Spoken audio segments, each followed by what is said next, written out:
It evokes awareness.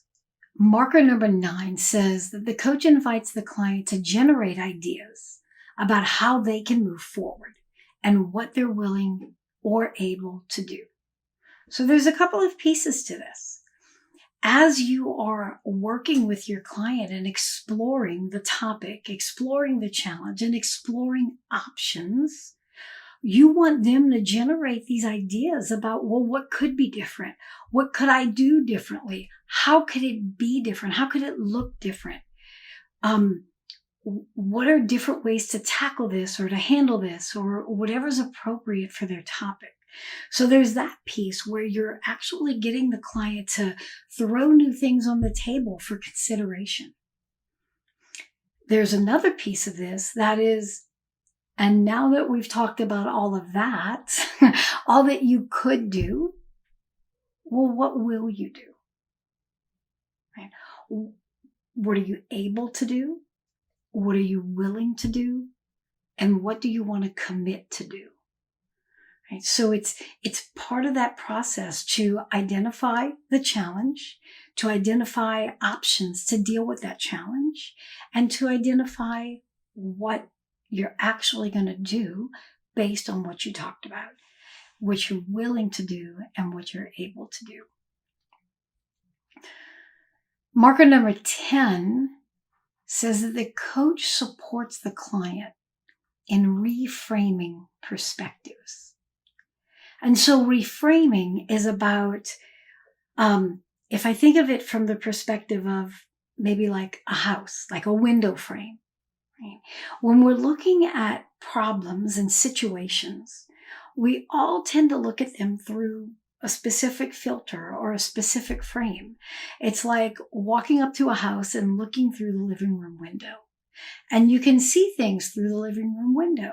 You can see, whatever's there, whether it's a sofa or a television or a dining room table or toys or whatever it is. You can look into the house from that perspective. And that is a frame. It's the frame of looking through the living room window into what's there. That may be a completely different picture than if you go around the house and you look through the kitchen window. If you look through the kitchen window, you might see a dishwasher, a stove, a microwave, countertops, but no toys and no TV. It's two different perspectives of the same house. And so the same thing happens when we work with our clients. They're looking at things through a specific perspective. Maybe it's the perspective of this was a tragedy. Maybe it's through the perspective of this is so frustrating. Maybe it's through the perspective of this is the most wonderful thing that has ever happened. Those perspectives are fine, and they're one perspective. What we want to do is help that client back up and take some shifts and look at things through another perspective. Right? So this is great. It's exciting. It's wonderful. What else could it be? If you look at this through someone else's eyes, how are they seeing it? So often when they're dealing with conflict, you're looking at things through only your own perspective, that first person perspective. I see the world through my lens. And it's often helpful for us to say, well, why don't you step into the lens of this person that you're in conflict in? And let's see if we can think about how they see things.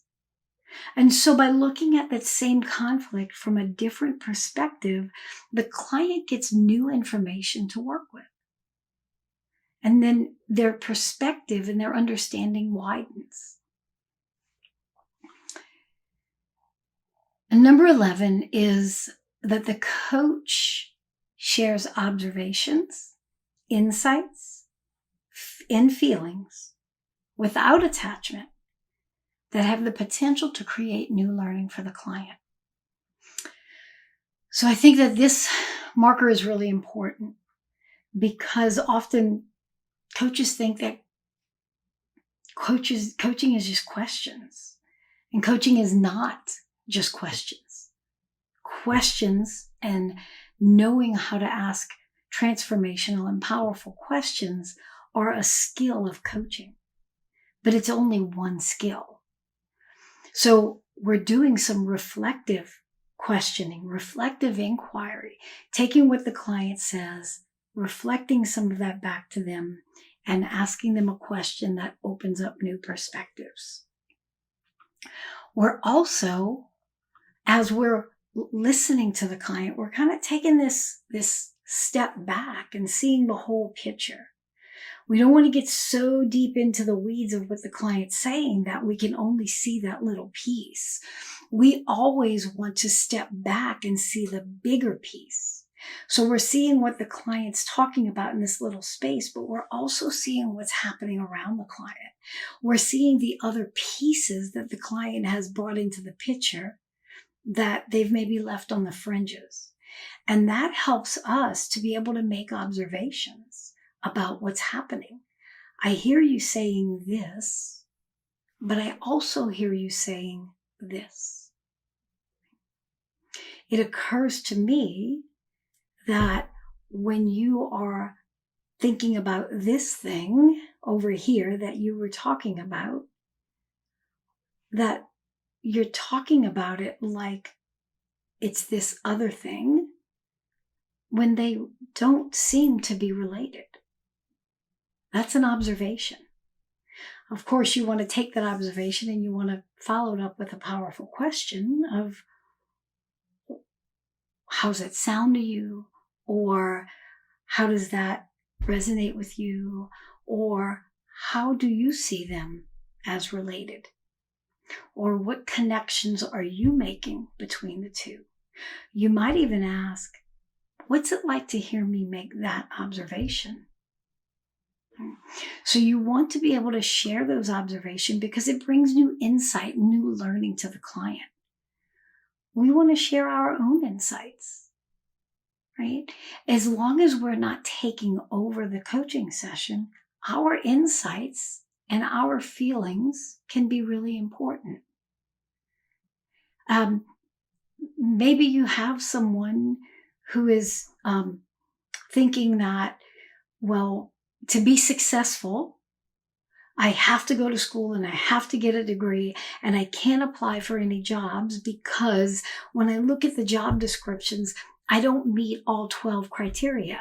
I keep looking at job descriptions. I never see myself in any of them because I have little pieces, but I don't have enough to apply.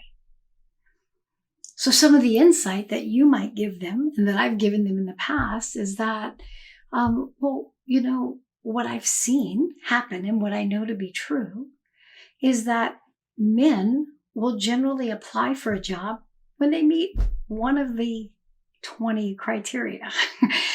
They see a piece, they say, yep, I can do that, and they go ahead and apply. And they go after it knowing that, well, the rest of it I can fill in. I can learn through experience or whatever. But women tend to not apply for jobs unless they meet all of the criteria. And so bringing an insight like that into the conversation can be really helpful. Now, I will say that when I just explained that to you, I used way too many words to be used in a coaching conversation. I would have done that much more briefly, like maybe 2 or 3 sentences tops, and then give that back to the client and ask them what they think. Or what's that stir up in them, right? How do they see it? The big thing about us sharing our own insights and our own feelings, our own observations, what we see in the client or what we think we see, the most important piece of that is that we have to do that without attachment. We don't have to be right. Remember the vulnerability of the coach? We need to be okay not being right. This is not about, am I right? It's about, is it helpful? And so I might have an intuition. I might have a sense that something is something. And I share that with the client. And the client's like, no, that doesn't really resonate. Or no, that's not really right. That's not how it is. That's okay. And the coach doesn't have to feel like, oh, I'm such a terrible coach. I made this observation and it was wrong. That has nothing to do with it. Because the fact that you made the observation and it wasn't accurate actually tells the client a piece that's not accurate. And it brings new insight, because what they do is they say, well, no, that's not it, but it's this. And they start to get a new insight because your thought, though inaccurate, triggers something in them. And this is why we have to hold things without attachment. We can't say, you're angry. That is a assessment and a judgment given with authority, like, I know the truth. Holding it without attachment would sound more like, you seem like you're angry, right? A different way of speaking, a different language. So making observations is important. Holding them lightly is important.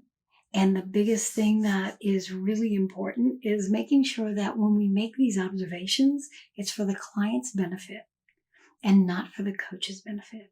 It's not because you have this great insight that you can't wait to share, or that you figured it out and you're all excited and you want to bring it to the client because it's so smart. None of that matters.